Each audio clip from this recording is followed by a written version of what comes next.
It is the Direct Response Podcast. Once again, I am your host, Travis Ketchum, founder of Campaign Refinery, joined today by David Cartolano from Wealthy Inbox. How's it going, man? Hey, I'm good. So on this particular episode, we get to talk about something that I think is really kind of at the root of most people's email problems, because we talk a lot about email here on Direct Response Podcast. Obviously, I run an email service provider, so I'll have over 1 billion examples, literally, of data points I can pull from. And you've done a lot of list management. And I think when we boil down, most people are saying, I have a deliverability problem. What they really mean is I have like a systems and process problem. And so they think about, okay, well, my engagement is not as high as I want. And so what I'd like to do is I'd like to spend a few minutes, you and I, sort of going down what I think are sort of 3 or 4 of the main pillars of what that is, and understanding what those big sort of chapters are that people have to fix so that they can get their engagement up, which is really a deliverability problem. Would you agree with that overall assessment, that engagement is a deliverability problem? Yeah. Overall, if deliverability isn't addressed, it doesn't matter what you say inside of your emails, period. Yep, for sure. So the first 2-part block I'd like to cover is all about data, because data makes the whole thing go. That is basically the gasoline to this engagement deliverability engine. And the first and foremost thing that is usually a problem is people don't understand, do I have data relevance for my offer, right? You had a really good clip that before we started recording about, do you have the right people coming onto the list? And so I'll let you talk a little bit more about this data relevance issue that people may have. Yeah. And the data relevance, you could also say, is it a market message mismatch, right? So if you're bringing in a bunch of vegans onto a meat lovers list, it doesn't matter how good the emails are. Need I explain more, right? So are they getting what they want on the list? The game is won in the draft, not on the field. So make sure you're setting your expectations with your customers, with your leads, with your subscribers of, hey, this is what you're going to get. This is how often you're going to hear from us. And, you see previews before the movie inside of a movie theater. And unfortunately, it's for different movies, so that doesn't really help the analogy.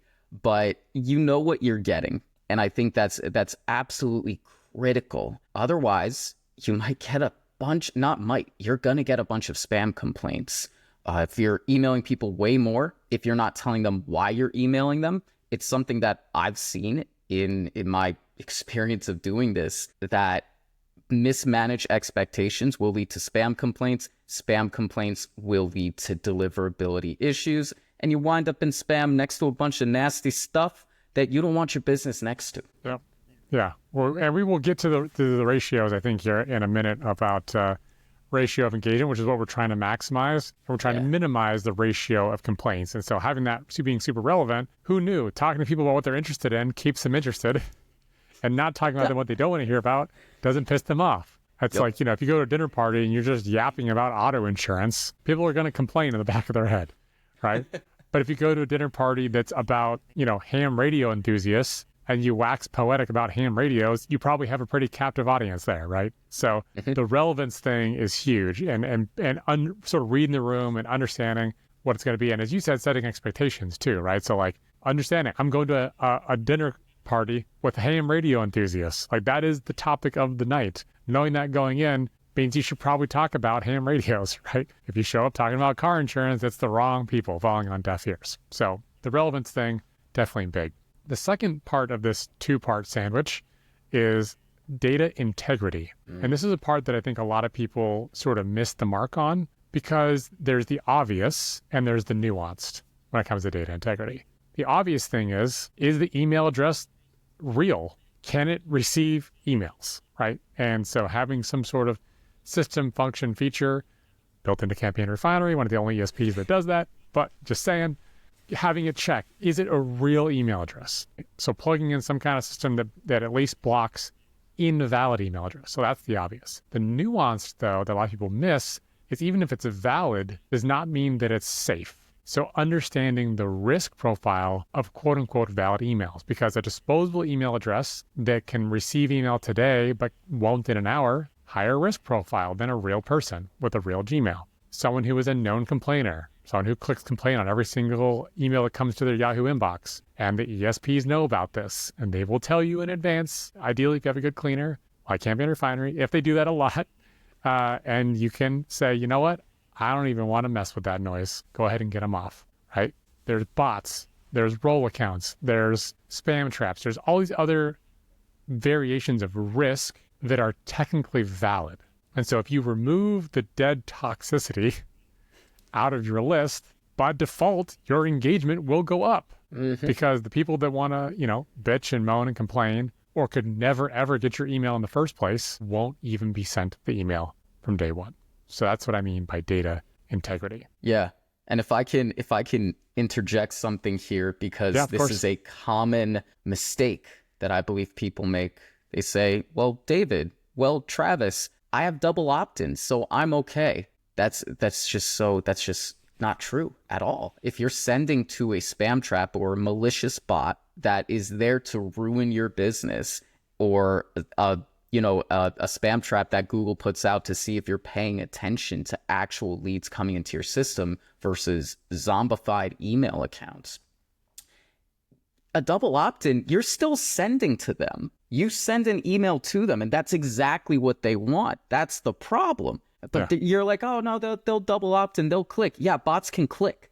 Like that, the way to. I'm trying to come up with a great analogy here, but the best way to move radioactive waste is to not touch it in the first place, right? You don't touch it and then pick it up, So yeah, double opt-ins, great in 2016, 17, 18, but or older, yeah, even older. It's just an antiquated technology. It's not something that helps long term. Yeah, it's like, you get the phone call and it says spam likely, you just don't answer. Exactly.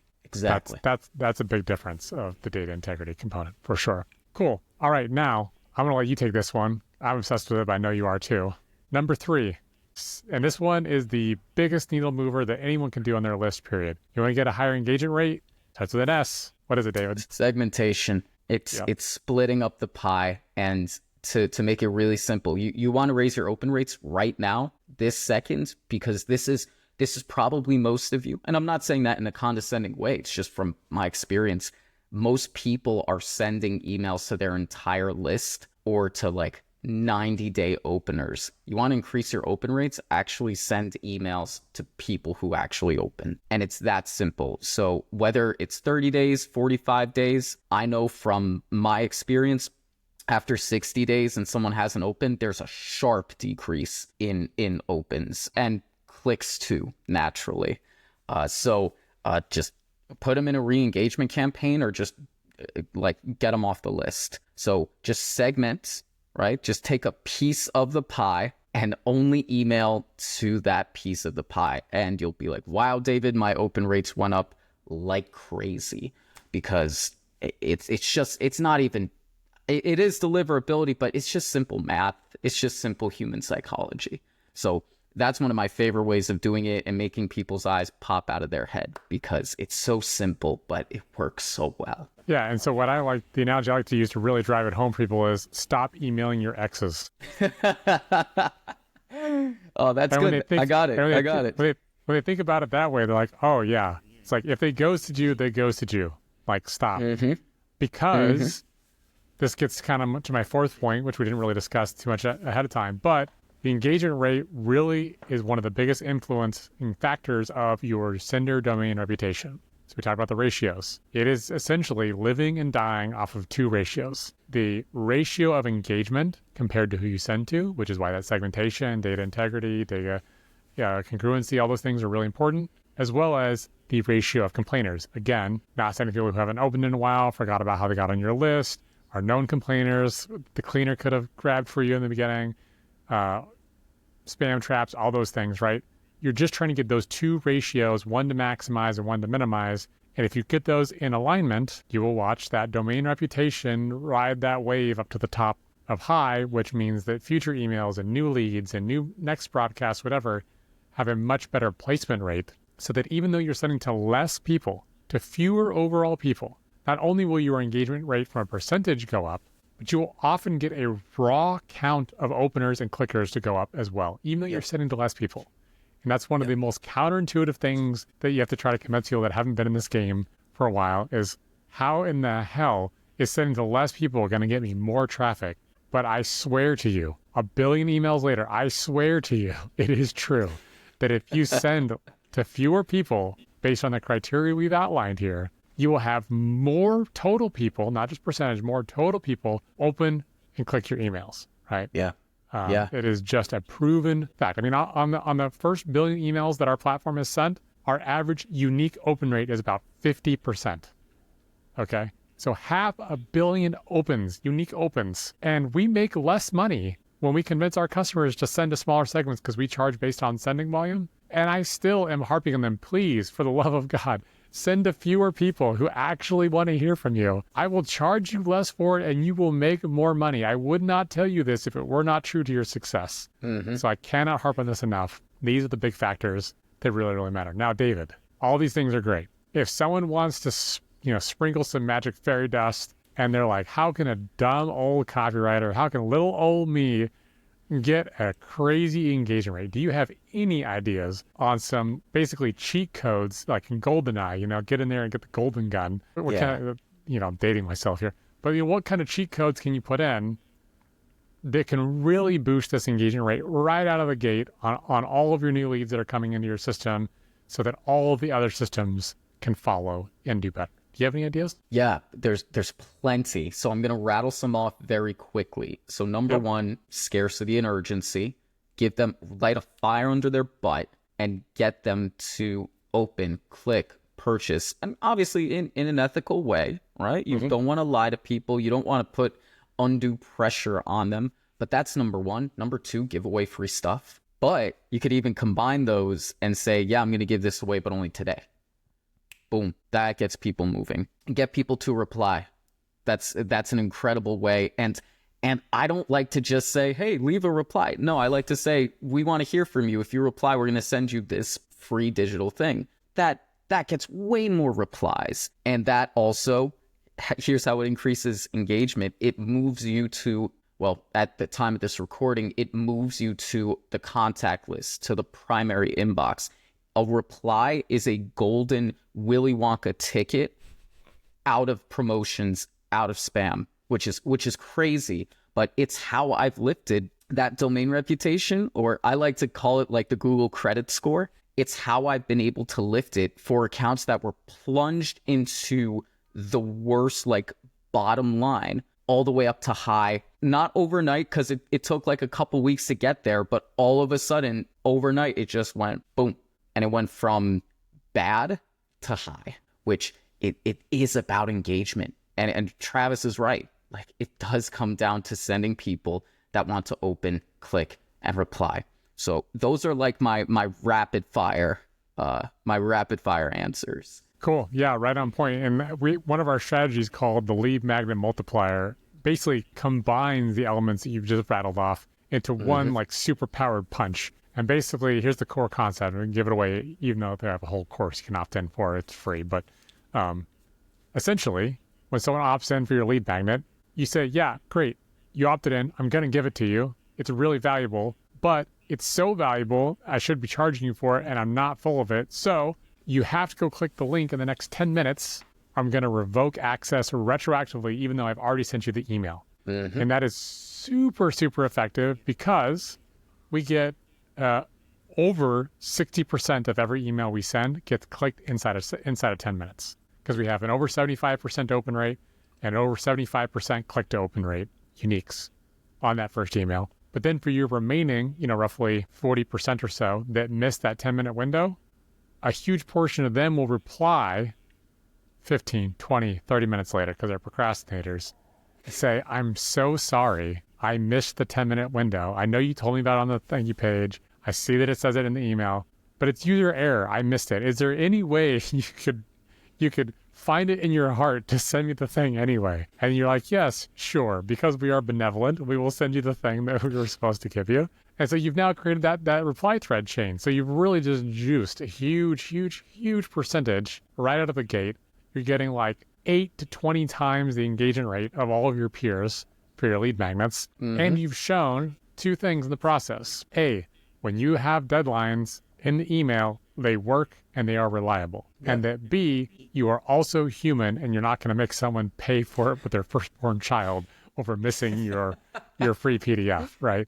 And so those two things earn a little bit of goodwill and reciprocity, as well as show that you are a person of your word, and that when you say something is going to go away programmatically, it actually goes away programmatically. It doesn't reload to be, well, you still got 3 more minutes every single time you load the page into infinity. So those two things are hugely important going forward. But I think this list of, data congruency, data integrity, segmentation, ratios, all those things will do a world of difference if you're just trying to find a way to get more traffic, to sell more stuff, to get more registrants, and to just have a more successful email list. Do you have anything else to add, David? Well, 2 things. Number one, I'm a bit cruel and unusual because when someone says, hey, I missed this, I go, seems like you missed it. We can help you with other things, but no, you missed it. So that's me. I'm a New Yorker. Whatever.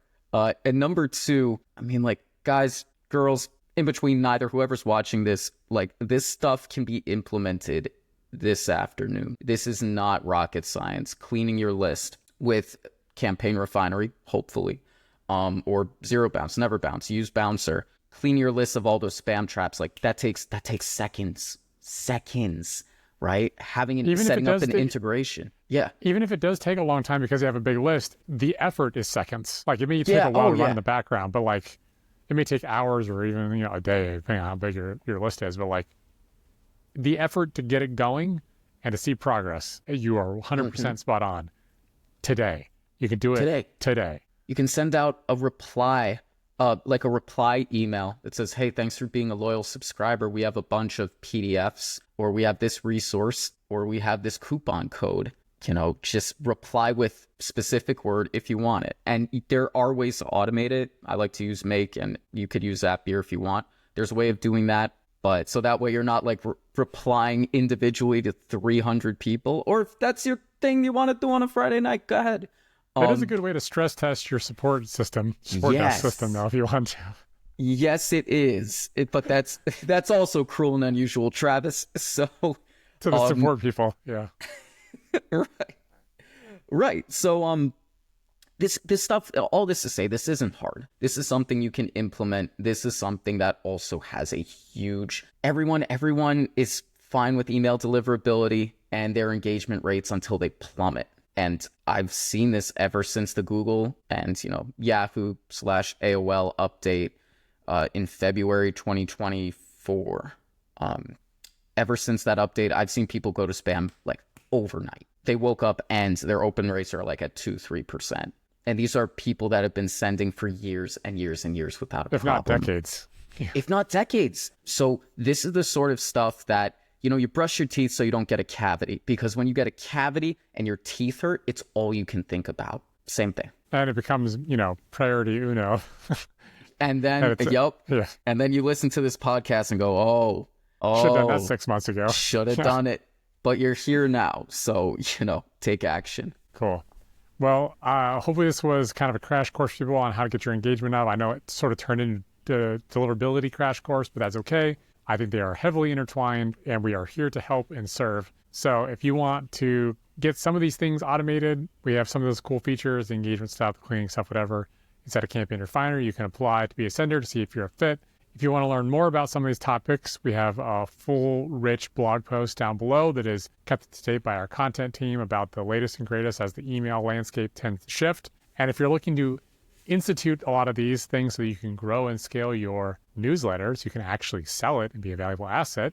David, where can they learn more about that? Yeah, you can go to wealthyinbox.news. It's my newsletter on what investors are looking for and what I'm doing in my journey to implement all this stuff, which, by the way, investors don't want to buy lists that's filled with spam traps and with like 10% open rates. You better be making a lot of money for them to even be interested in that sort of thing. You better have hundreds of thousands, if not millions of leads for them to even consider like, oh, a 10% open rate. All right, we'll take that. Okay, so this stuff is actually very important if you are planning to exit. Yeah, and you do what we told you on this podcast, you can actually get more raw openers, more clickers, which means you're more valuable to advertisers that can make more money, you can sell for more, and everything is all good. So anyway, I hope that there's some newsletter for people that take you up on that, David, because you're really, really quick at this stuff, really sharp. You're on the ball, staying up to date on what's changing. So I highly recommend you check out what David's got going on over there in the newsletter game.